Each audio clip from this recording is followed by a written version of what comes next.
problems. Use it to empower anyone you think may be a survivor. Thank you. Does anyone have any questions?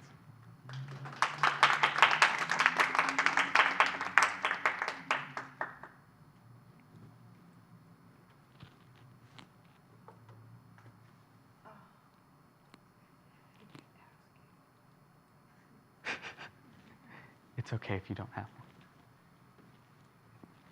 Have any of the medical students identified any since you've begun this? Great question. I have not. That you're aware of, I guess.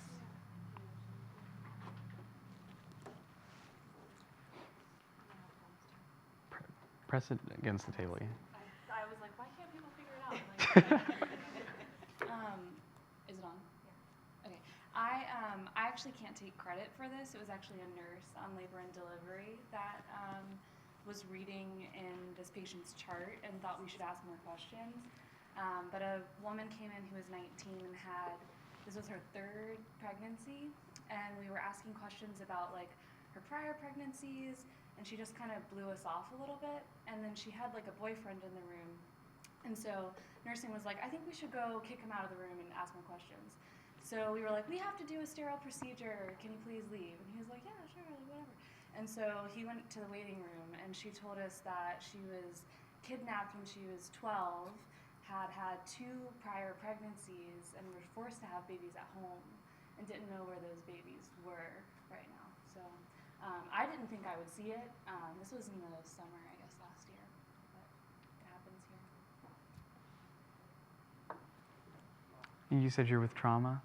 Yeah, I mean, recently we had a pediatric labor issue.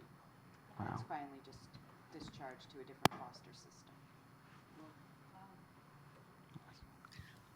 I've also seen the 2 while I've been here at VCU. So I work over at the substance abuse clinic with Dr. Martin, and actually one of the patients who we've seen together for months, we heard through Project Empower that she had been a human trafficking victim, but she had actually not disclosed this to us, even though her and Dr. Martin have had like a long-standing relationship. Dr. Martin has given birth, I think, to 2 of her kids already.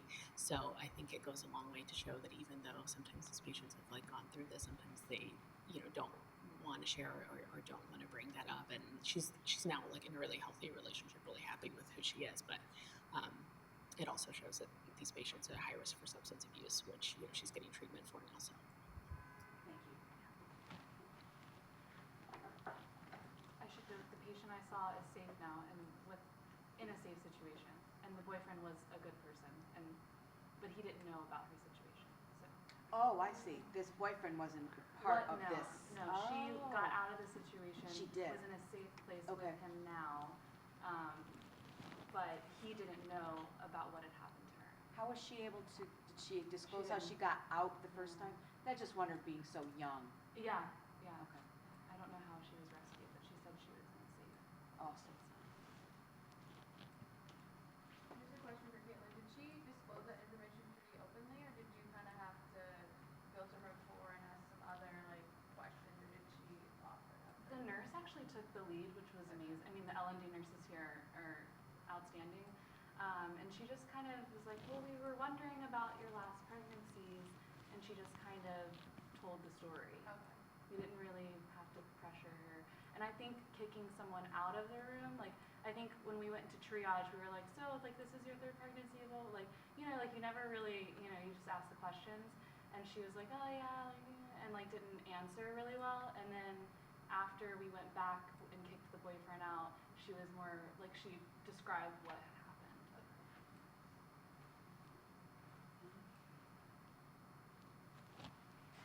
All right. Thank you.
So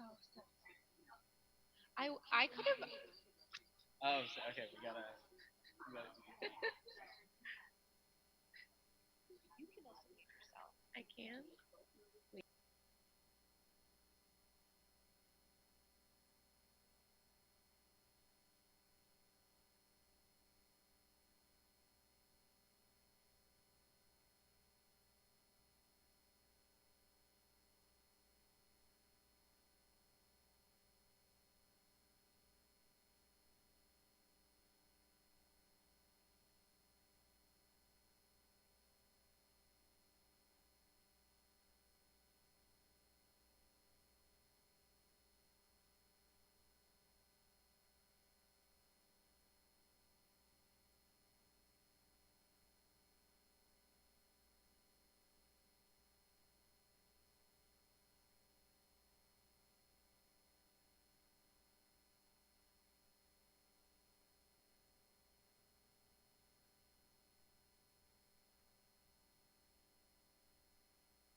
Testing, testing, testing. Okay, we're good.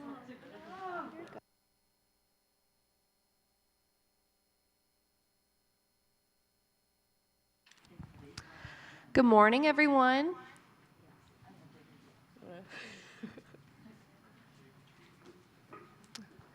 All right. So it is around that time, the 10 o'clock hour, so I'd love to introduce our next speaker. I want to make a quick announcement. This presentation may have a bit of a discussion portion. There's a lot. This is a really interesting topic, and there may be a Q&A at the end. Just a quick reminder on how to use those microphones. It's very difficult, but actually, yeah, if you want to demonstrate real quick.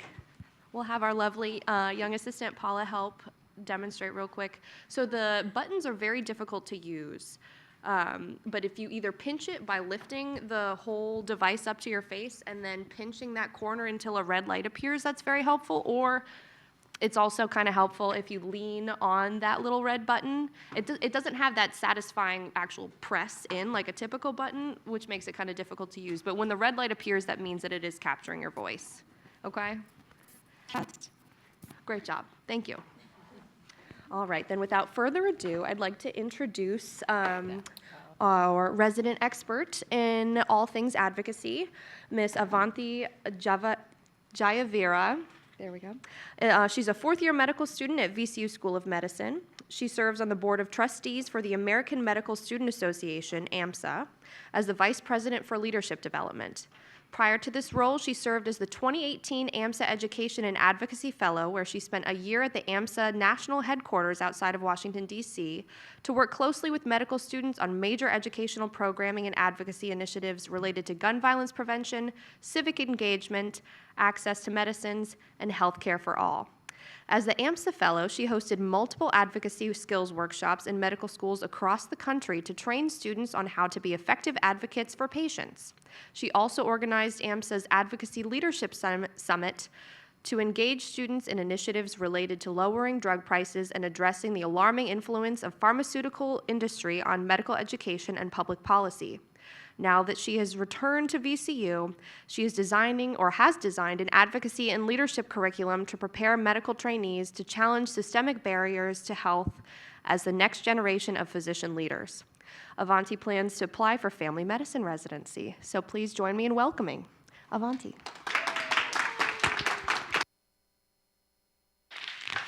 Hi, good morning, everyone. Can you hear me okay? All right, I'm just going to readjust this a little bit.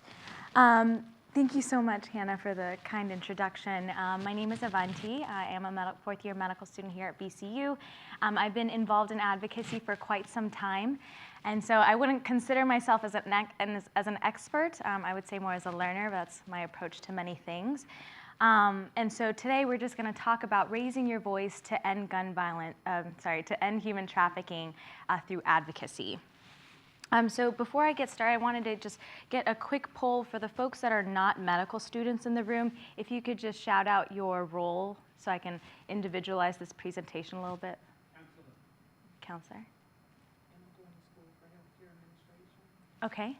Healthcare administration. Social work. Social work. Trauma nurse. Trauma nurse. Okay. Open heart coordinator. Open heart coordinator. Okay, great. A lot of folks in the room, all health professionals are related to health. So this will be very applicable to what you all are doing. So quick disclaimer, yes, I have no financial relationships with industry. Like Hannah had mentioned, I do serve on multiple roles with AMSA, and some of the resources and materials that I'm going to be discussing were inspired by AMSA. So I first wanted to go over what is advocacy or activism.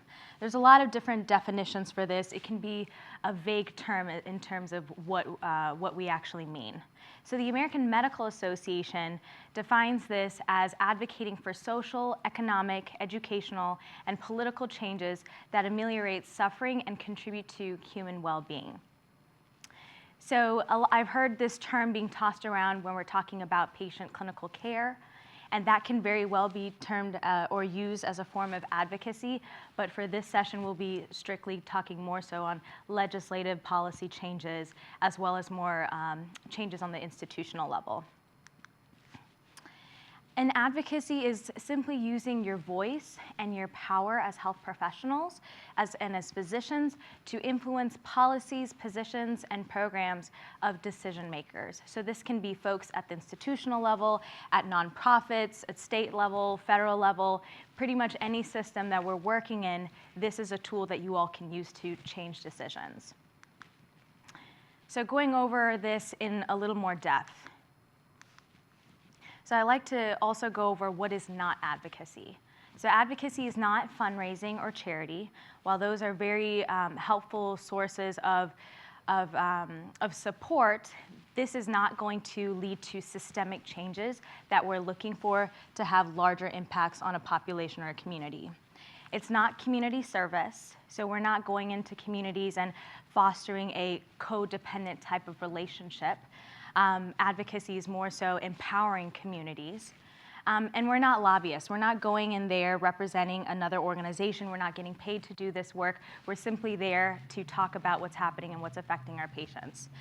And we're certainly not the voice for the voiceless, right? The communities that we're working with, they have their own voices. They can speak up for themselves. We're just there to help facilitate that, not own the conversation or completely take over. And again, in this context, we're not referring clinical care as advocacy, since that's more on an individual patient-by-patient kind of basis, whereas we're talking more wide-scale community population level changes.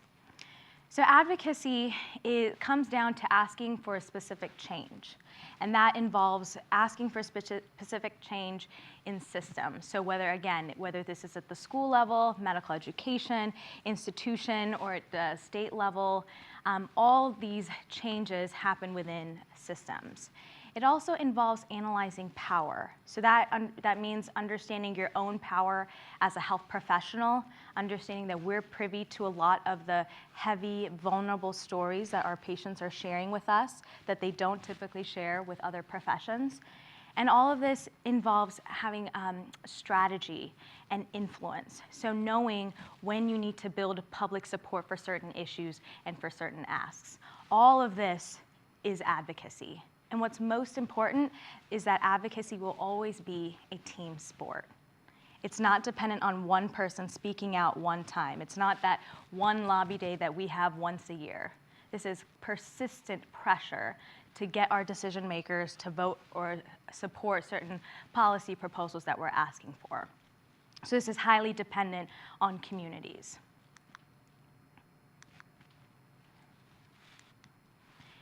So why should health professionals get involved in advocacy? Anyone want to throw some suggestions out there?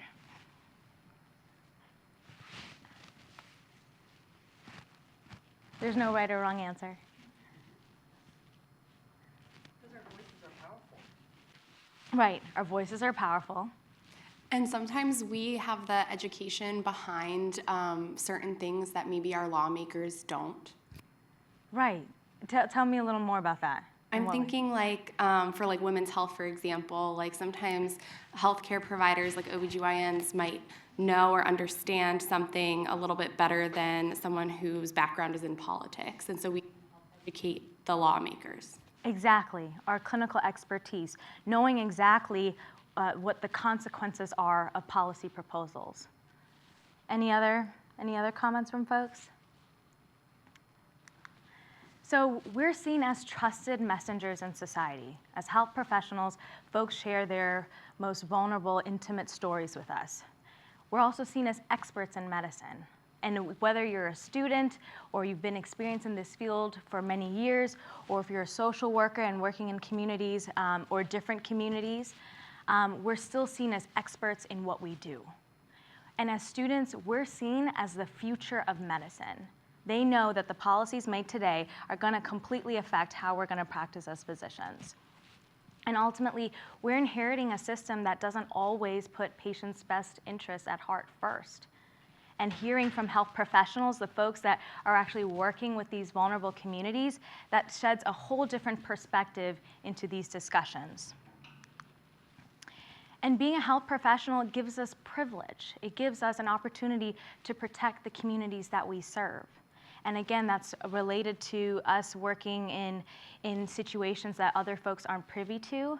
And this also can give us different exclusive opportunities that only health professionals can get.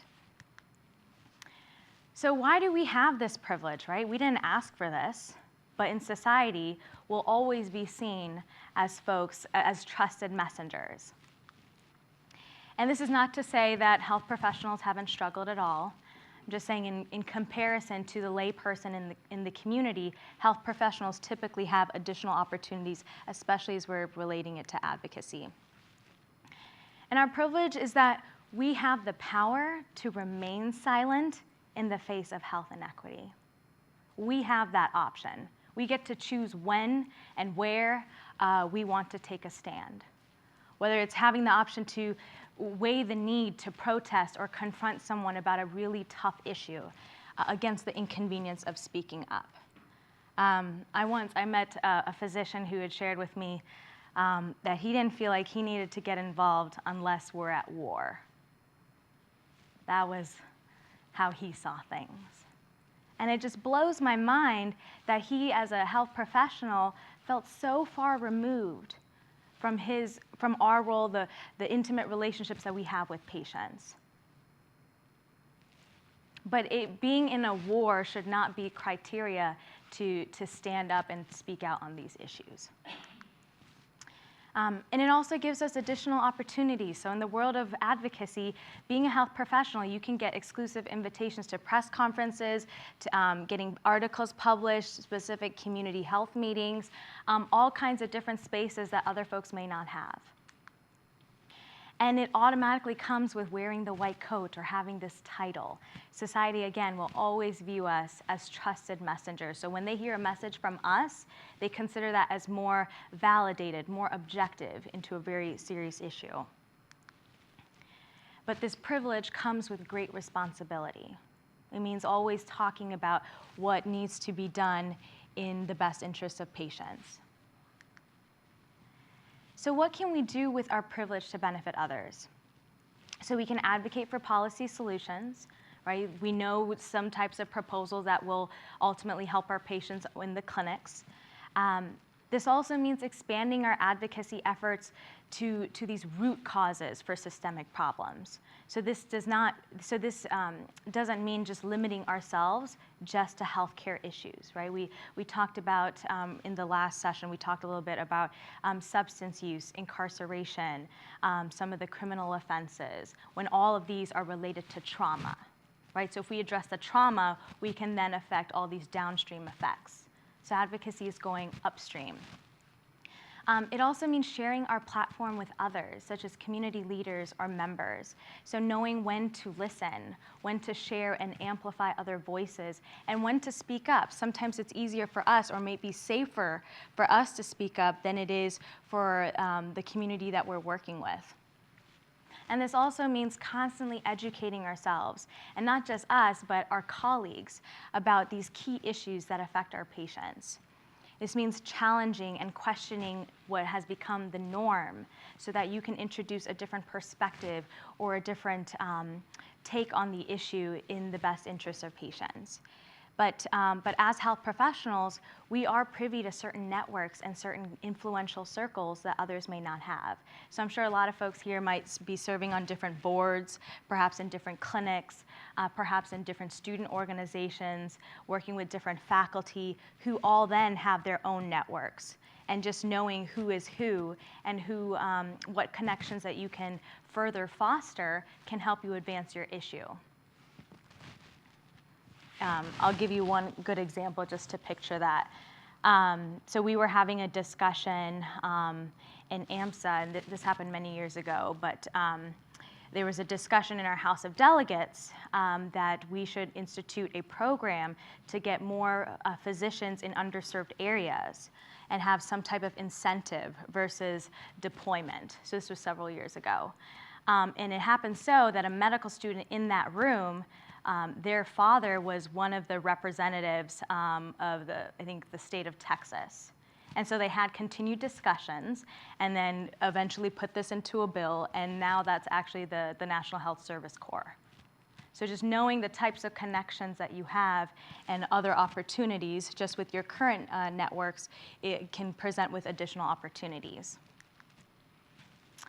But ultimately, we want to support our patients through advocacy, but we want them to feel empowered to advocate for themselves, because those are sustainable changes, right? There may not always be folks like us in our positions to advocate for these folks. The most sustainable way is to empower them with their tools, with their voices, to be able to advocate for what their needs are. So advocacy will always be a team sport. So as health professionals, we don't want to just identify patients or people that are affected by trafficking. We want to end this. So how do we do that? We do this by addressing and advocating for upstream policy solutions.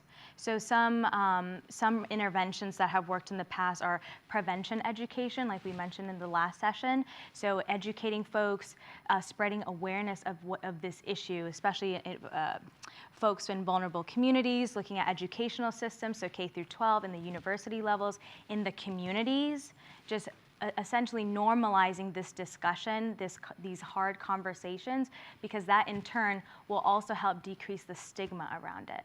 And we all know that stigma prevents folks from even saying that they're affected by this issue.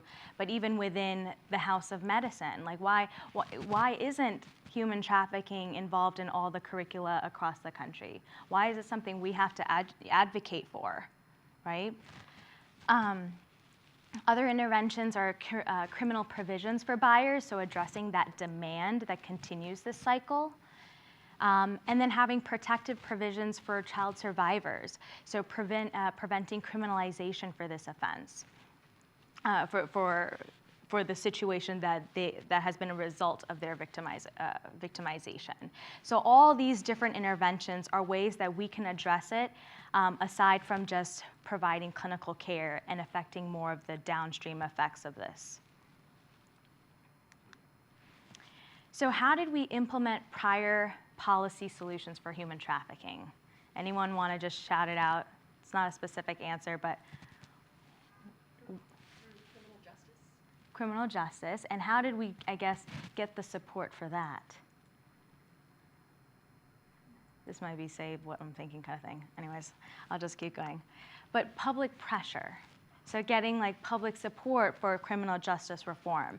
And that all comes down to advocacy, right? Because human trafficking has been a problem for decades. But only in the last decade have we seen a lot more transformative policies. And that was a result of public pressure. And this does not mean being a health policy expert at all. And I want to make that very clear, because I knew when I was first getting started out in this, I felt really intimidated because I don't know like legislation and all that terminology. You can ask me about genetic receptors and stuff, but don't ask me about law. And that's not the expectation. It's really introducing the stories of what you hear is happening in your clinics, about the stories of the patients that you interact with, what happened to their families. That is the point of view, that is the perspective that our decision makers do not have to help guide them in this part of decision making.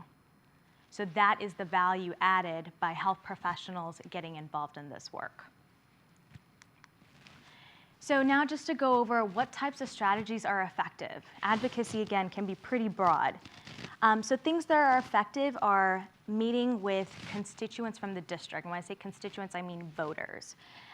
So voters, if we're talking about legislation, if we're talking about a medical organization, so members of a medical specialty organization, or if you're in a nonprofit, folks that are involved in the nonprofit, really to apply pressure. And this is more effective than folks out of their district or out of their purview. Essentially, advocacy that requires effort. So anything in person, any time where you're writing something individualized or something personal, that will have a lot more power than like one tweet or like a single Facebook page that can sometimes be automated as well. Other efforts that are pretty common and effective are publishing things in the paper. So looking at the local press, the editorials, looking at school magazines, different newsletters in your institutions. All of this spreads awareness. And when we're looking at decision makers, if it's published in their district, they pay even more attention to it because they know that their constituents are reading it. And this is more effective than some of the wonky DC-based news that can be a little more broad. They might have a little more outreach, but if you're hitting right at the local community that interacts with their constituents directly, that will have more power. And when I say power, I mean influence. Having an interest group's endorsement. So if we're looking at medical specialty organizations, having them publicly coming out saying in support of all medical schools having human trafficking training in their education, for example. And the other thing about interest groups that I'll add is that they're typically representative of a lot of members. So for instance, like AMSA, if I go into a visit saying AMSA represents 30,000 medical trainees, that says a lot more than me just coming in as an individual, as one person. Now they see me as a representative of this organization, and I represent 30,000 people. So that's part of the reason why that's more effective as well.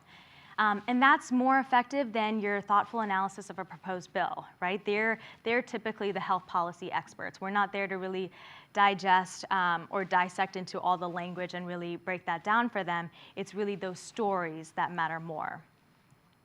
Other things that are effective are meeting with groups of constituents. So rather than meeting one-on-one with your legislator, going in with different groups of students. So if we came in as like a group of 5 students, that typically has more power and provides another showing that you have more support for this issue.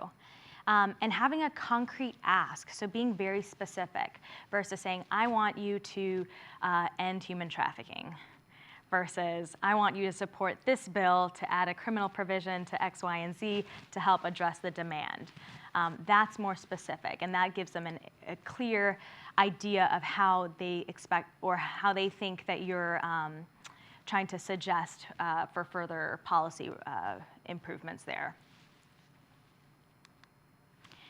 So this is a survey looking at the legislators, the staffers up on Capitol Hill, just measuring which types of methods are typically most influential when it comes to making decisions for policies. And by far, in-person visits from constituents was the most influential.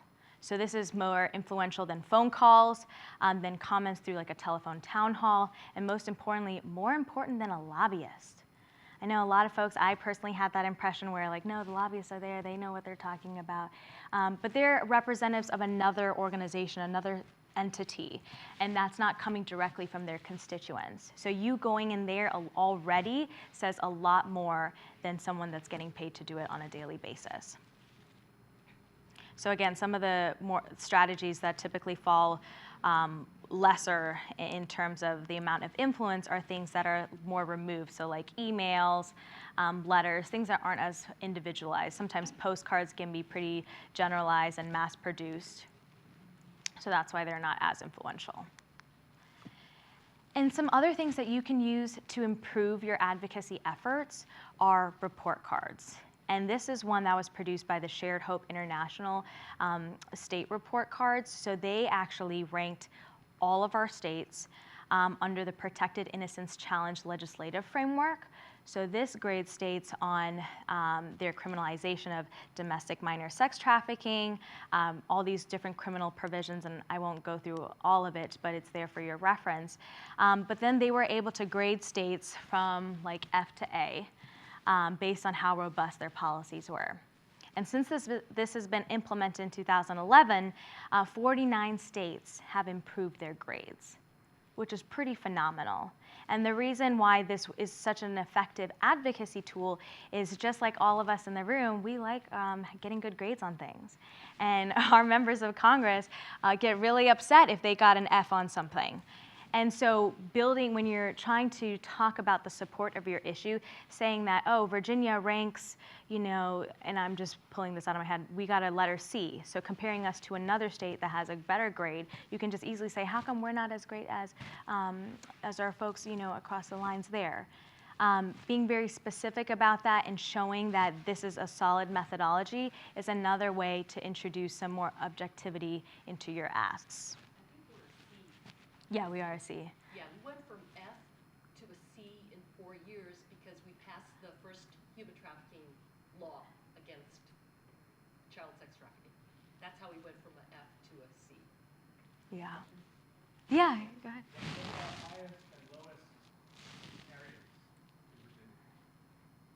Oh, in Virginia. If you grab that report, it's all spelled out, yeah. And the website is listed there below, sharedhope.org/report cards if you want. And did you have a question as well? Yeah, I was wondering where you can find that report. Oh, yeah, right there. And you can look it up by state.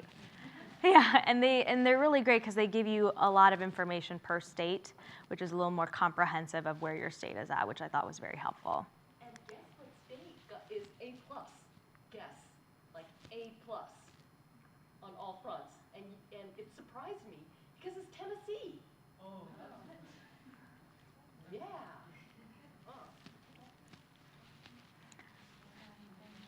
Yeah, pretty shocking. But it's really great. We used this same tool when we were trying to address conflicts of interest in medical education. We ranked all the, when I say we, I mean AMSA. We ranked all the medical schools based on how robust their conflict of interest policies were. And we had schools like Harvard that started off with an F, who ultimately drastically changed their policies to an A. And now across the country, all students across all medical schools, they all have a conflict of interest policy implemented, which is pretty remarkable when you're talking about the effect of having these report cards. So just looking at the data on the effect of this, we see that from 2011, when the report card was implemented, to now 2019, we've had almost a nearly 25% increase in the national average score, which is huge. And we saw a similar trend with the anti-demand laws as well. The victim protection laws is trending upwards, but not at the same rate. But ultimately, in 2011, we had 5 states that prohibited the criminalization of child sex trafficking victims, whereas now we have 30 states, including DC. So that's pretty incredible, the kind of effect this type of an advocacy tool can have.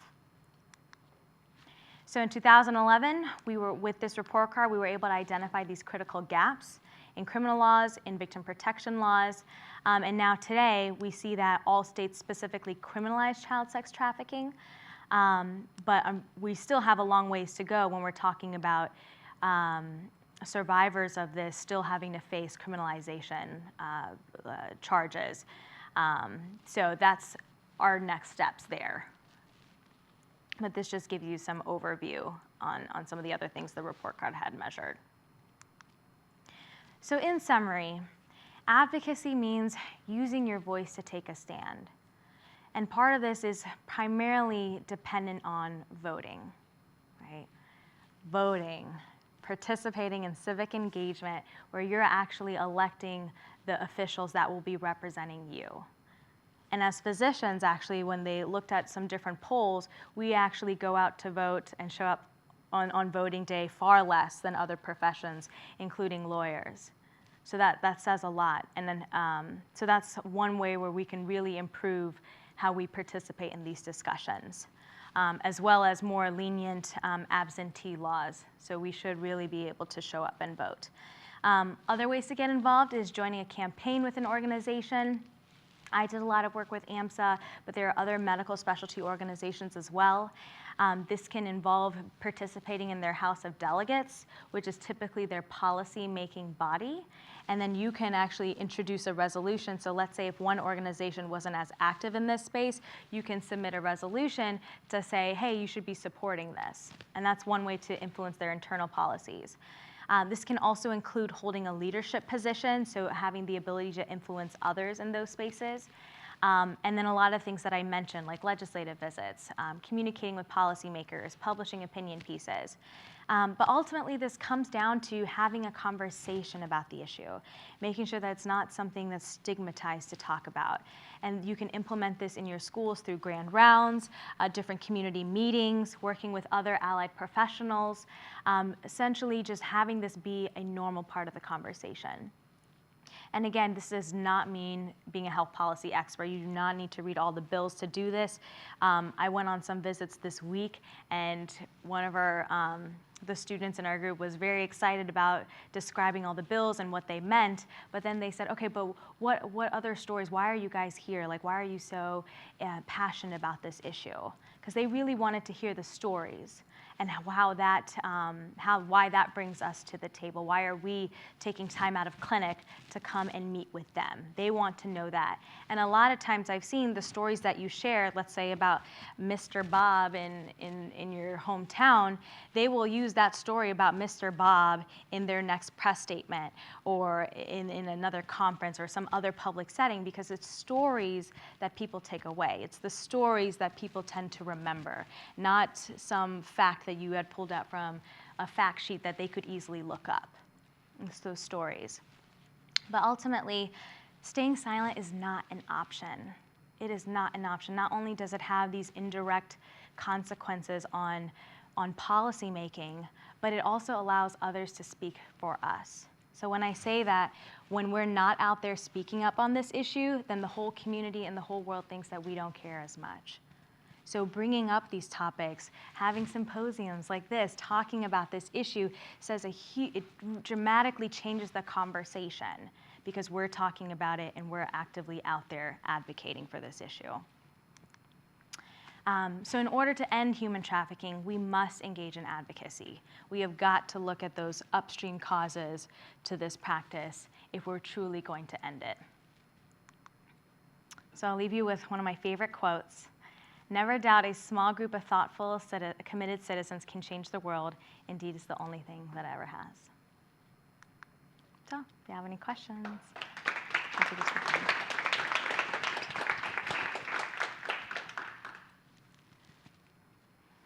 any questions out there? Have folks gotten involved in advocacy before?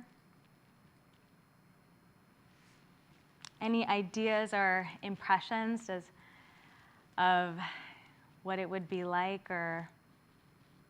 Is there a group on campus who could show us how to do this, who are actively advocating already?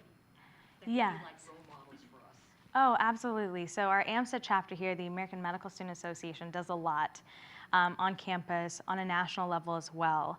Not to my knowledge specifically on human trafficking, but just advocacy in general.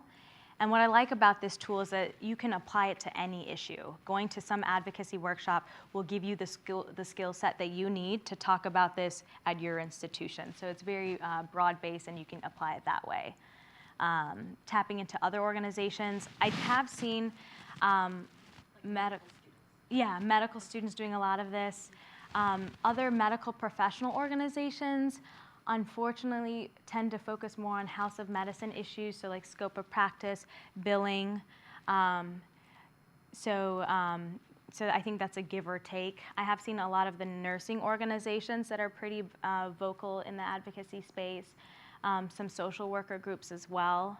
I think the best way to get connected is simply do like a Google search on advocacy for your issue and see if there are other nonprofits that you can connect with.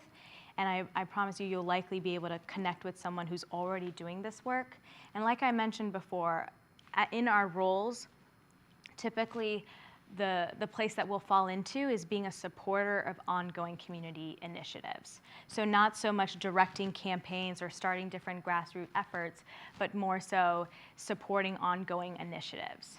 And again, with your stories, that's a lot of value. And a lot of folks, and it's not surprising, I guess, but like even a lot of our visits this week, every policymaker that we met with, we asked, have you seen any other medical students or any other doctors? And for instance, the issue that we were advocating for was gun violence prevention, which is why that's still in my head a little bit. But they had not heard from other doctors or medical students on that issue, which blew my mind because that's another huge public health crisis, but they're not hearing from us. So then it makes you wonder, who's really whispering these things in their ear? Who are they listening to? If it's not for us who actually know intimately what's actually happening to our patients, what's happening in our clinics. So it's super important that we share these stories and really tell them what's going on because they do not know. Any other questions or? I think the other thing that I'll just mention, just on my personal experience, I was pretty intimidated by advocacy before. I also came in thinking, oh, I had to be an expert, and I know folks mentioned that I'm an expert in this. I still don't consider myself as one. But it's purely, a lot of this is not so much based on talking about it or just the concept or the theory of advocacy. It's really getting out there and just doing the work. Just going out there, talking to people, talking to community leaders, and you'll be surprised, but in every setting you walk into, you're automatically seen as this expert because you do know the issue far better than anyone else typically does who may not be in the same position as you. And that's a huge opportunity for you to shed light on an issue that's typically left in the darkness. I have a question. Okay. The executive director of Safe Harbor, Kathy Easter, Safe Harbor runs the Safe Harbor for Human Trafficking Victims here in Richmond. And she had invited, I guess we met with her last year, and she invited to help us with advocacy. This was last year, right? And I told her about you and about this program you've developed. She was really excited to see what this program is about, and she is actually willing to help us implement it, you know, like mentor us. As they go on the hill, we would just basically follow her. That's where it starts, right? Yeah. I don't want to just go up there. I've never been up there. Exactly. You know, it's like, who's going to listen to us? I want to go with somebody who they know already, right? They know Kathy Easter. Yeah. And that does help because sometimes it'll get your foot in the door. I know some folks, if I've already had a prior connection, like I think the challenge is if you're not a direct constituent, you're like, oh, sometimes it can be challenging to get an appointment. But if you say that you see patients that are their constituents or you see patients in their district, that is one way that I've easily been able to get an appointment. Sometimes I'll just show up because you're there, and if you're wearing like something that says your title or your white coat, they'll immediately like squeeze you in because they love photo ops with health professionals. You end up on their Facebook page all the time. But it's great because it gives you an opportunity to talk to them. Sometimes even at like a handshake line at a public meet and greet, just keep holding onto their hand and just tell them your story and what's happening. It can be weird at first, but it works. It really does. Like that. Oh yeah, I can include some more of those things. But I guess maybe the last thing I'll cover is when you're looking for your policymakers, there are things that you can do like making visits, like I'd mentioned. You can also call them. Sometimes you can leave a voice message, and for every voicemail that they get on a particular issue, they actually keep a tally of how many times this issue has been brought up. And the more support you get for an issue, the more likely it's going to be brought up with the decision maker and more actions are going to come from it. And why is that? It's because that's a measure of the public support for an issue. So which is why I kept bringing up this is a team sport. So if you had like a lunch in your clinic where you got all the folks and all your staff and you knew that there was some bill that could help address this issue, you can say, hey, everybody, we're going to take 5 minutes to call this number and leave a message as to how this issue is affecting our patients. So immediately you can get 30 calls in, you get 30 tallies. That's a huge win for the issue by showing the public support. It's really, and again, they don't typically hear from us. So hearing your perspective adds a lot of value to that discussion. Okay, well, stick around if any other questions come up. Thank you.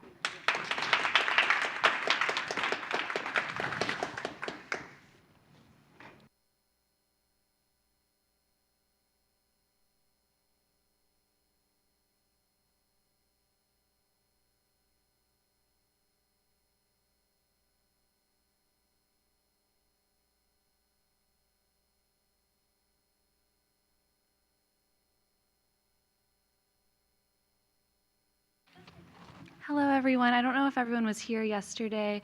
We're going to take a moment for some self-care. We're going to have a yoga instructor come up and do some chair yoga with us.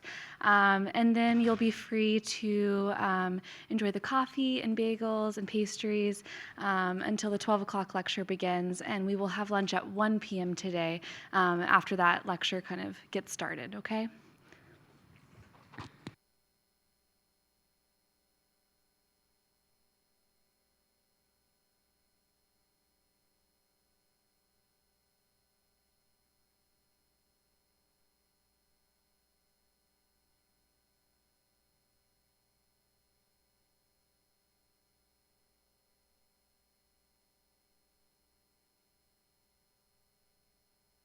getting LASIK was the best thing.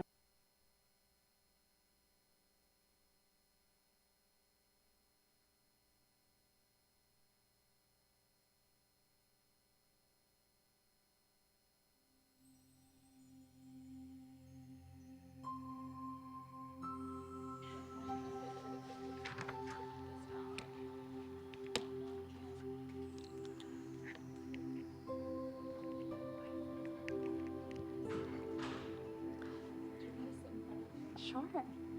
Can everybody hear me? Okay. So my name is Victoria. I met a lot of you yesterday, but for those of you who don't know me, I'm a fourth-year medical student and a yoga teacher, and I'm just here to do a quick 10 to 15-minute little yoga break. If you want to come closer, you're welcome to, but I guess I'll go like here, so maybe people can see me. So I'm gonna be standing for this, but you guys are gonna stay seated for right now. And just kind of sit up kind of in your chair. Try not to slouch back. These chairs are kind of loungy, so you can lounge back, but try to sit up nice and straight. Plant your feet on the floor. Bring your shoulders up to your ears, your scapula back and down. Try to lengthen your spine. Engage your core. Place your palms in your lap. And if it feels comfortable, close your eyes.